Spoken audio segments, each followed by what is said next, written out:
Madanapalle files కేసులో twist ఏంటి అంటే వాస్తవంగా ఇంతవరకు అరెస్టులు చూపించడానికి అప్పుడు లోకల్గా ఉన్నటువంటి వాళ్ళని కొంతమందిని అరెస్ట్ చూపించారు.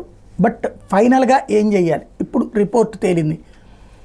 22A కిందన అప్పుడు ఏదైతే ప్రభుత్వం ఇచ్చినటువంటి ఆదేశాలు యాజ్ ఫర్ నామ్స్ అయితే కనుక చట్ట ప్రకారం ఏం చెల్లుబాటు కాదు. వాళ్ళు ఇంజిన్ ఆయిల్ తెచ్చారు. సాధారణంగా ఆఫీసులు ప్రైవేట్ అంటే ప్రభుత్వ కార్యాలయాలు పల్లెటూళ్ళలో ఎట్టుంటాయంటే తెచ్చుకుని బండి ఆయిల్ లోపల పెట్టుకుంటుంటారు, కావాల్సిన సామాన్లు అవి కూడా లోపల పెట్టుకుంటుంటారు. అదేదో ఆయిల్ తెచ్చుకుని లోపల పెట్టుకున్నారు, దాని ద్వారా అగ్ని ప్రమాదం జరిగిందని లేదు. బట్ అది పెట్టడం అనేటటువంటిది ఒక కుట్ర అన్నటువంటిది. అట్లాగే ఏదైతే జరిగిన పరిణామాలు అన్నీ కూడా అక్కడ కీలకమైనవి అన్నటువంటిది మరొక పాయింట్ బేసిస్ మీద నడుస్తోంది.